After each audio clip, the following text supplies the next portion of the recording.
Kembali di Kompas Petang, Saudara, jumlah ruangan di rumah sakit rujukan untuk pasien COVID-19 di Depok, Jawa Barat saat ini hampir penuh.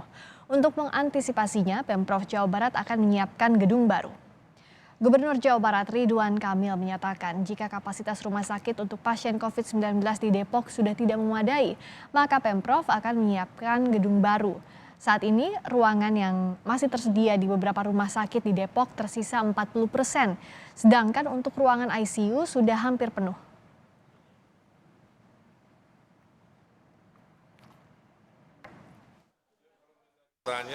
Laporannya yang penuh tuh Depok, bukan Bekasi. Jadi kalau ada nanti saya cek dulu ya. Karena rapat kemarin tidak ada laporan dari pimpinannya bahwa memang sedang banyak, iya. Tapi kalau definisi sudah penuh, saya kira belum. Kalau di Depok itu yang ringan 60, yang sedang 80, yang parahnya memang ICU-nya sudah hampir penuh. Antisipasinya seperti apa Pak Gub? Ya sekarang saya mau cek, karena nanti ada gedung-gedung lain yang akan kita konversi. Itu udah diprediksi dari kapan-kapan, bahwa kalau rumah sakit yang normalnya penuh, pasti ada gedung baru yang dipersiapkan. Sementara untuk memastikan kesiapan fasilitas dan kapasitas rumah sakit untuk merawat pasien COVID-19, Ridwan Kamil juga meninjau rumah sakit di Kota Bandung dan area Bodebek. Salah satunya di RSKIA Bandung yang merupakan salah satu rumah sakit pemerintah rujukan COVID-19. RSKIA juga telah mempersiapkan ruangan isolasi bagi pasien tanpa gejala.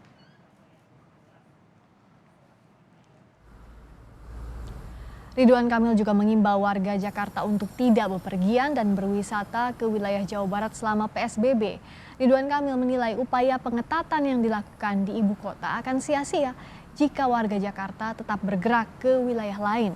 Upaya pembatasan antar wilayah ini tengah dikoordinasikan antar pemerintah setempat. Kita harapkan, kami menghimbau warga Jakarta selama PSBB ketat ini jangan dulu bepergian berwisata kan ke Jawa Barat ya. Karena itu hampir lebih dari 70% di Puncak, di Bogor, di mana kan warga Jakarta. Kalau gitu kan sama dengan tidak mengetatkan, hanya memindahkan interaksi pergerakan ya. Nah itu yang kami sudah lakukan koordinasi. Lalu seperti apa aturan dari larangan warga Jakarta untuk berlibur di wilayah Jawa Barat? Sudah bergabung lewat sambungan telepon dengan Gubernur Jawa Barat Ridwan Kamil. Assalamualaikum Kang Emil, selamat sore. Selamat sore Mbak Friska dan pemirsa. Iya, sore Kang Emil. Jadi kami ingin konfirmasi dulu, ini agar warga Jakarta jangan berwisata ke Jawa Barat, salah satunya berupa imbauan atau sudah merupakan aturan lengkap dengan sanksinya?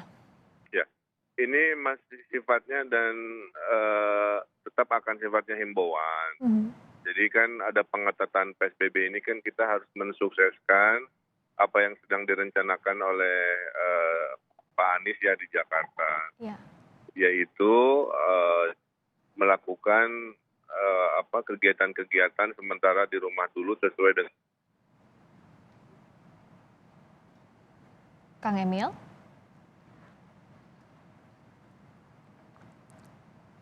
Masih tersambung? Oh, tampaknya terputus sambungan komunikasi kita dengan Gubernur Jawa Barat. Kami coba hubungi lagi Gubernur Jawa Barat Ridwan Kamil yang saat ini sedang dalam perjalanan. Tadi dikatakan bahwa di awal sebelum tadi komunikasi kita terputus bahwa ini adalah imbauan agar warga DKI Jakarta tidak berwisata ke daerah Jawa Barat khususnya Bodebek selama masa pembatasan sosial berskala besar. Kang Emil, maafkan tadi terputus ya Kang? Putus ya. Iya betul. Boleh dilanjutkan lagi tadi? Jadi kalau dia sifatnya esensial, Iya. sifatnya esensial itu tidak ada masalah. Oke. Nah, sehingga kita sifatnya himbauan saja, bukan berarti nggak boleh. Kalau dirasa itu memang urgent, esensial, silahkan. Nah, kenapa? Karena 14 hari kan akan diukur bahwa pengetatan PSBB ini berhasil ketika masyarakat patuh, kemudian memaksimalkan kegiatan di rumah. Nah, kalau memaksakan ada pergerakan-pergerakan non-esensial, salah satunya pariwisata memang, itu nanti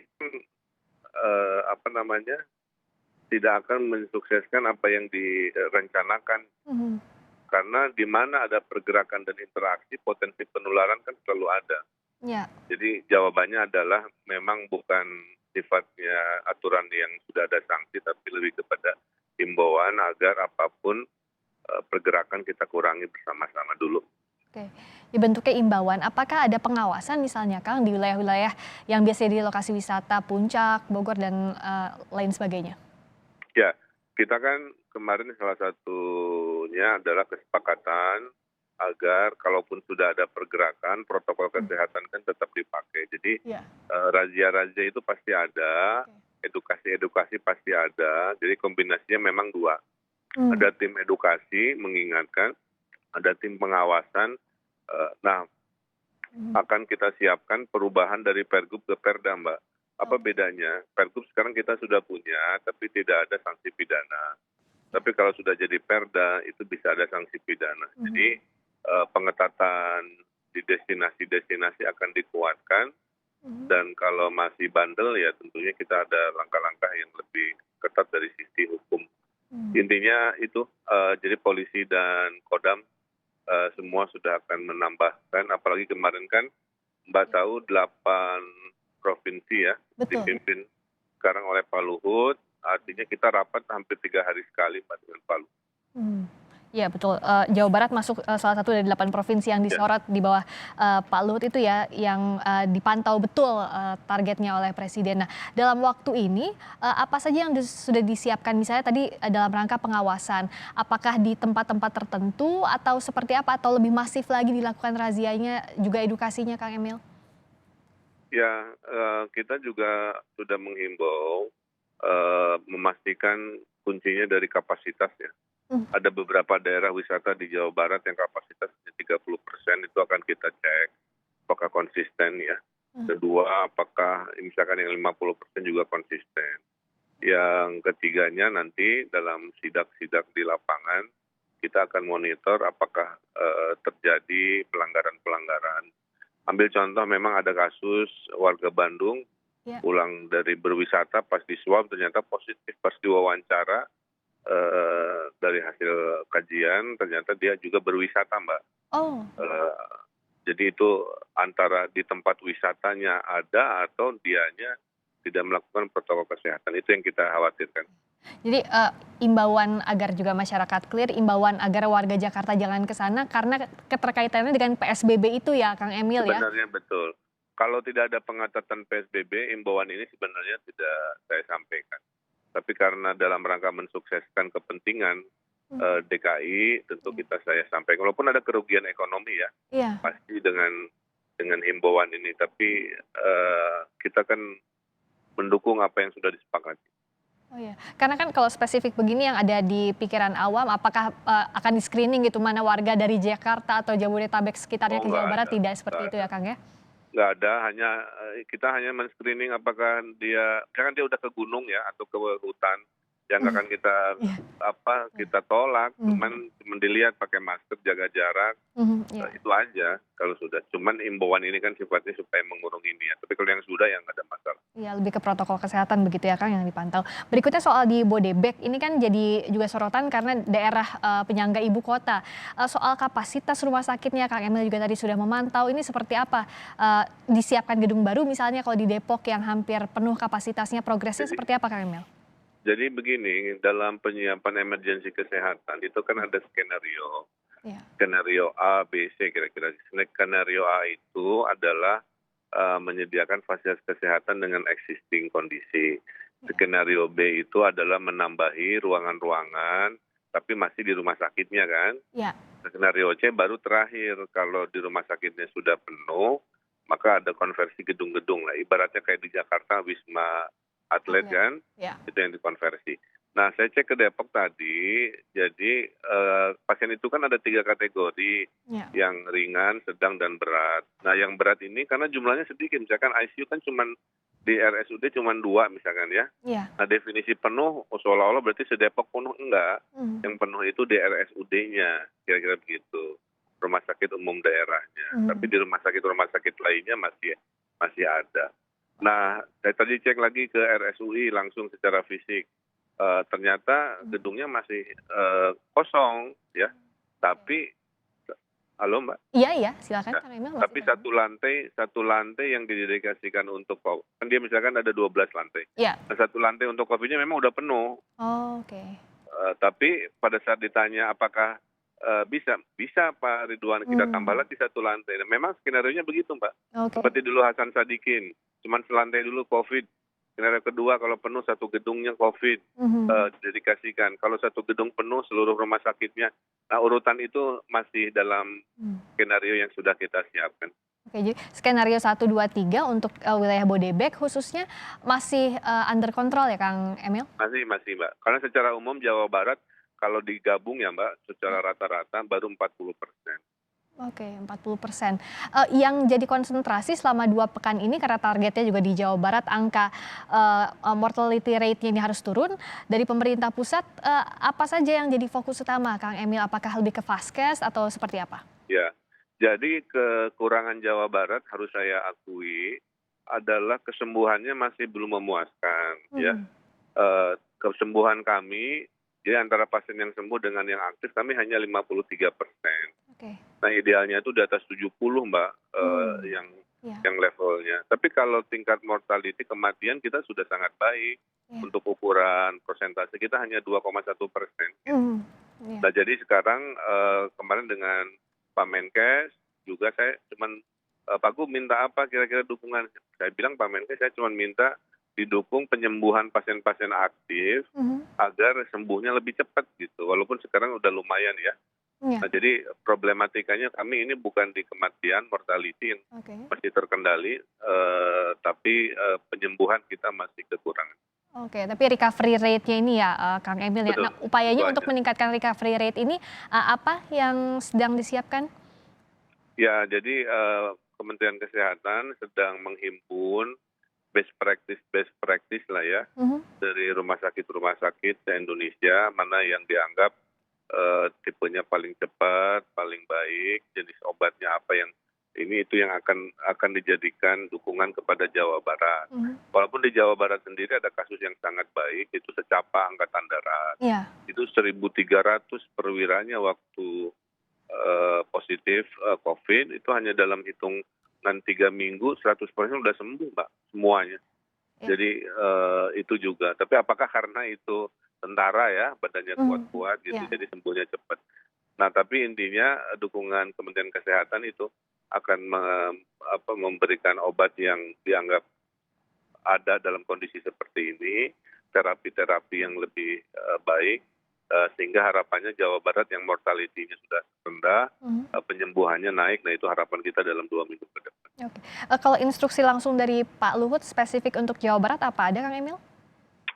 Kemarin itu Pak Luhut lebih banyak, menekankan rapatnya dengan Kapolda dan Pangdam Oke. agar, penegakan justisi ini lebih ketat, sehingga kemarin di rapat semua Pangdam dan Kapolda di apa, kayak diwawancara satu-satu lah kira-kira gitu ya. Iya iya. Makanya rapatnya agak panjang 90 menit lah. Nah semua, bersepakat akan berinovasi untuk menegakkan justisi lebih ketat lagi. Jadi kelihatannya media bisa melihat dalam 2 minggu ke depan interaksi polisi TNI itu akan lebih banyak, luar biasa. Oke. Jadi sesuai juga dengan yang tadi apa yang di, konferensi pers baru saja di Istana Kepresidenan ya Kang ya, operasi justisi ini salah satu langkah memang yang dilakukan ya selama 2 pekan ini ya? Ya karena, Mmm. hasil kajiannya apalagi di Bogor kan misalkan bikin studi ya, Iya. memang, banyak, ada 16% orang tidak percaya, ada 40-an persen merasa kok ada COVID, nggak ada COVID, saya harus tetap, berkegiatan. Jadi dia nekat lah kasarnya begitu kan. Nah, Iya. tapi kalau tidak dibarengi dengan kedisiplinan kan, itu yang akan menyusahkan kita semua.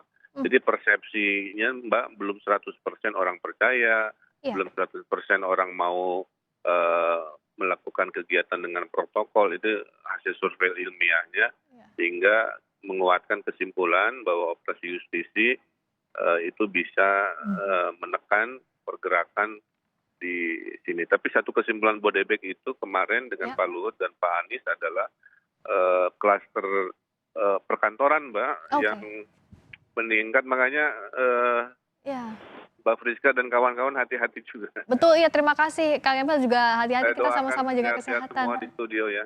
Iya, amin amin. Dan, terakhir Kang Emil, soal, jadi selama 2 pekan ini untuk sinkronisasi data pusat dan daerah kan sudah dipastikan harus sejalan. Lalu juga penanganan secara spesifik klaster-klaster Covid di Jawa Barat tidak hanya, provinsi secara umumnya, tapi lebih detail ke kabupaten kota sudah siap ya Kang ya?